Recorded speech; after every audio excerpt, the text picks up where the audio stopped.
مهاجران افغان در تاجیکستان از امامعلی رحمان خواستند که آنها را به دست طالبان نسپارد.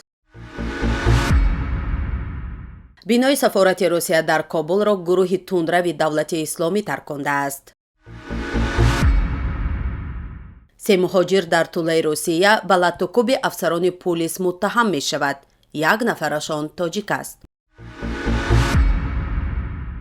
ازبکستان امن‌ترین کشور آسیای مرکزی اعتراف شد.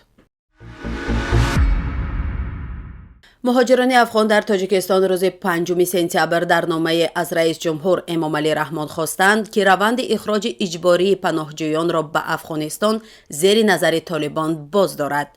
در نامه مهاجران افغان در تاجیکستان گفته می شود که روزهای آخر بیش از 100 مهاجر افغانستانی مجبوراً از خاک تاجیکستان بیرون کرده شدند. مقامات تاجیکستان مسئله را شرح نمی دهند و سبب چنین معرکه معلوم نیست. ایده زیادی از افغانها برای آنکه زنده بمانند و بتوانند آینده اطفالشان را تضمین کنند مجبور به ترک خانه و کاشانه و مادر و وطنشان شدند، رفتند به گوشه گوشه این کره خاکی آواره شدند. رادیو آزادی می نویسد در 2 هفته که خبر اخراج پناهجویان افغان از تاجیکستان نشر و پخش می شود، هیچ نهاد رسمی مسئله را شرح نداده است.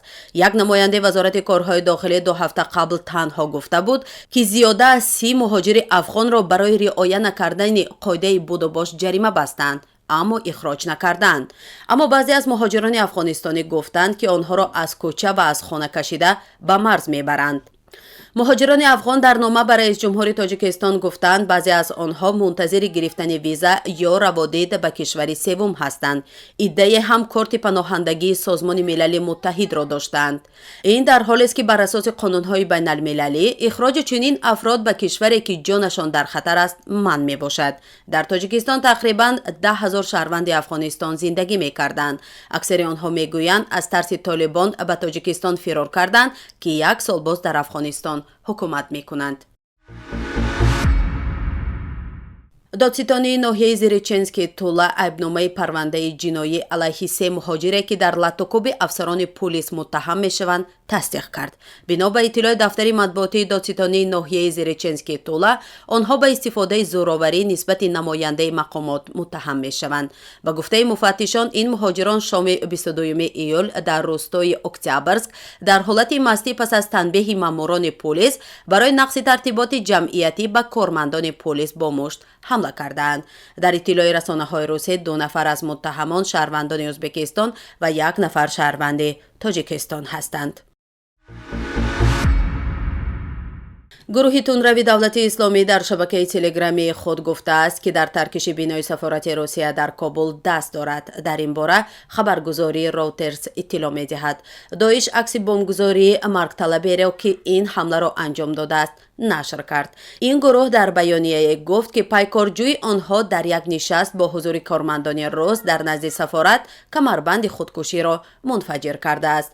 یادآور می‌شویم روز 5 سپتامبر در نزد درآمدگاه شعبه کنسولگری سفارت روسیه در کابل یک جنگجوی ناشناس مواد ترکنده را به کار انداخت.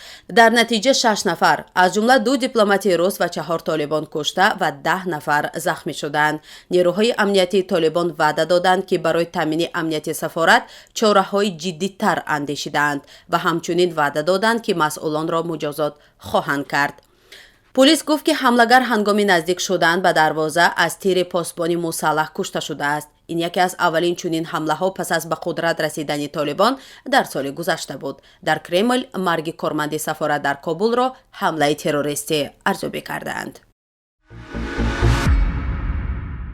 طبق گزارش گلوبال پیس ایندکس 2022 از میان 163 کشوری به این ریتینگ شامل شده، ازبکستان امن‌ترین کشور آسیای مرکزی اعتراف شده است. در همین حال ازبکستان در این شاخص در جای 86 است. این شاخص بار اول ماه می سال 2007 حساب شده بود و اولین کوشش شامل کردن کشورهای جهان به ریتینگ بخطری حیات بود. شاخص گلوبال پیس ایندکس همه ساله از جانب جامعه شناسان و اقتصاددان‌های گروه کارشناسان بین‌المللی پژوهشگاه صلح در یک جایگی با مرکز آموزش صلح و نزاع در دانشگاه سیدنی تهیه می شود. از 163 کشوری به این رده‌بندی شامل شده افغانستان در جای آخرین قرار دارد. ترکمنستان در زینه 104، قزاقستان 97، تاجیکستان 92، قرقیزستان 91 جای کردند. باید گفت که طبق این گزارش همه جمهوری‌های پساشوروی آسیای مرکزی نسبت به اسرائیل، ایالات متحده آمریکا و ترکیه امتر بودند. ایسلندی، زلندی نو و ایرلندی 3 زینه اول را در رده‌بندی اشغال کردند.